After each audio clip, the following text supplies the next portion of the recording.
Jadi kalau pengen transaksi NFT, metaverse, cryptocurrency, yakin dulu maksudnya buat apa. Ya. Jangan kita cuman ikut-ikutan.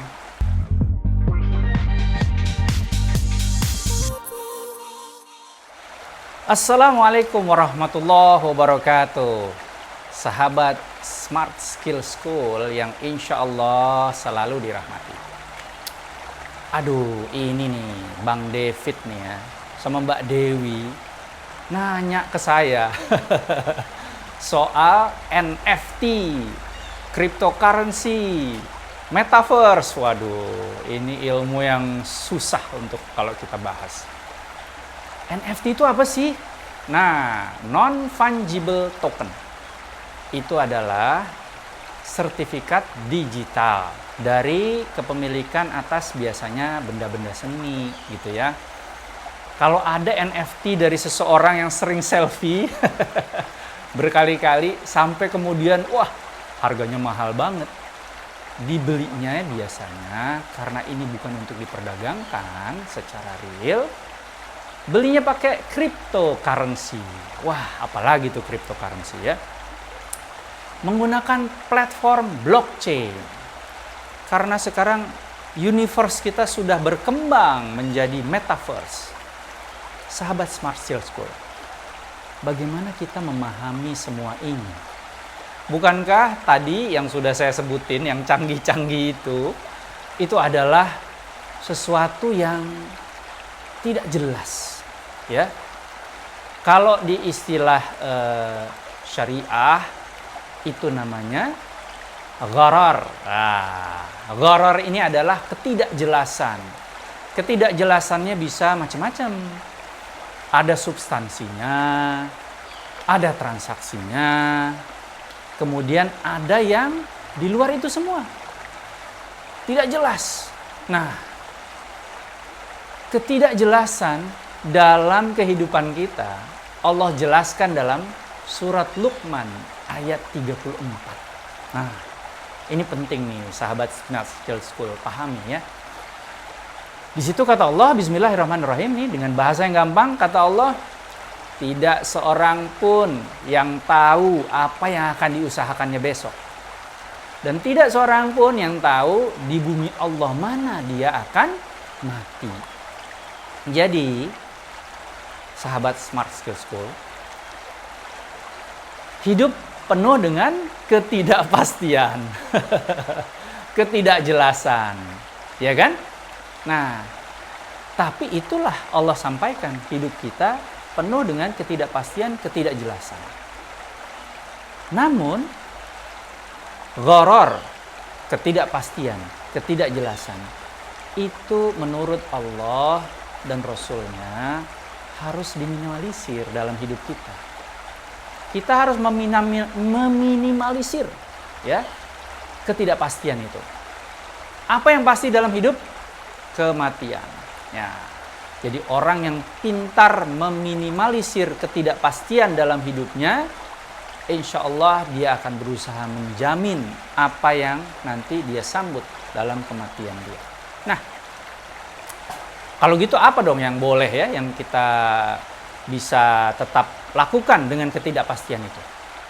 Ada 3 hal menurut syariah yang masih boleh ditolerir ketidakpastian itu. Mau kita ngomongin NFT, mau kita ngomongin cryptocurrency, mau kita ngomongin metaverse.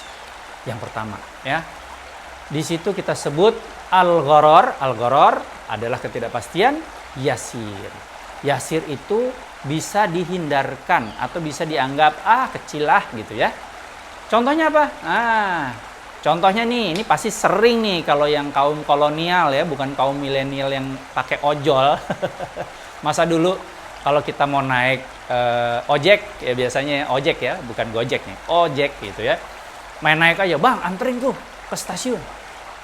Sampai stasiun pokoknya kita udah kebiasaan, bareng bayar 5.000 cuman gitu kan ya. Bayar 5.000, wah si abang ojeknya marah dia. Wah ini bensin udah naik, kata dia gitu. Nah, kita harus nambahin 2.000 gitu ya. Kita tambahin 2.000 jadi 7.000. Waktu kita naik ke ojek itu, tanpa menyebutkan berapa sih yang akan kita kasih sama dia ya, itu bayar sewa Gojeknya untuk nganter ke stasiun, kita masuk kepada satu transaksi atau satu akad gharar. Tapi ghararnya, ketidakpastiannya kecil.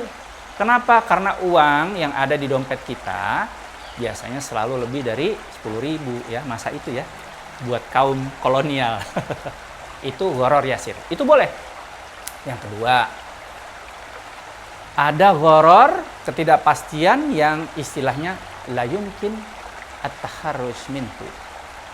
Nggak mungkin kita keluar dari ketidakpastian itu. Nih contohnya sahabat Smart School yang mau merit ya, mau nikah.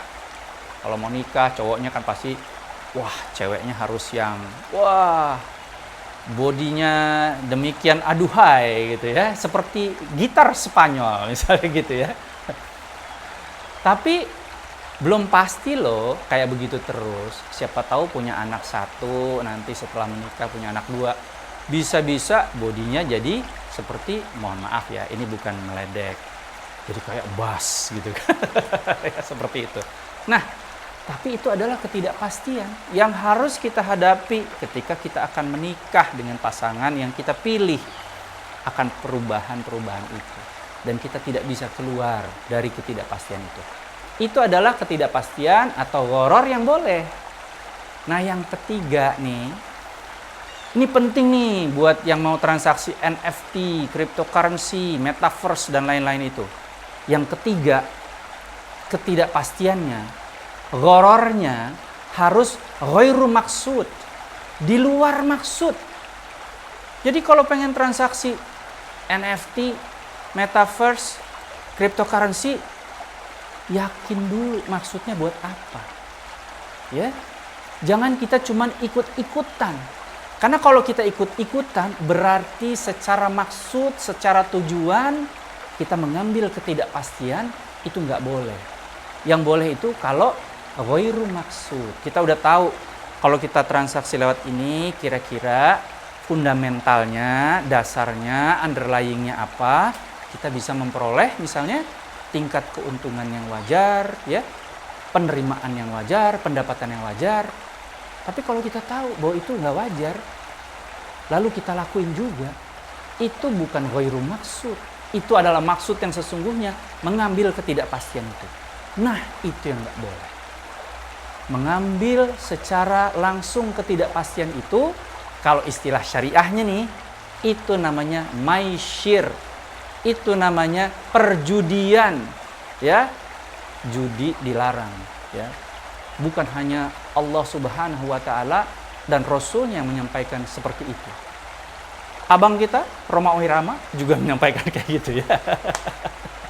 Nah, sahabat Smart Skill School, mungkin pesan-pesan itu yang kali ini bisa saya sampaikan buat yang mau mengulik-ngulik ya gitu ya, mau bertransaksi NFT, cryptocurrency dengan segala metaverse-nya itu, ingat-ingat 3 gharar yang masih diperbolehkan tadi.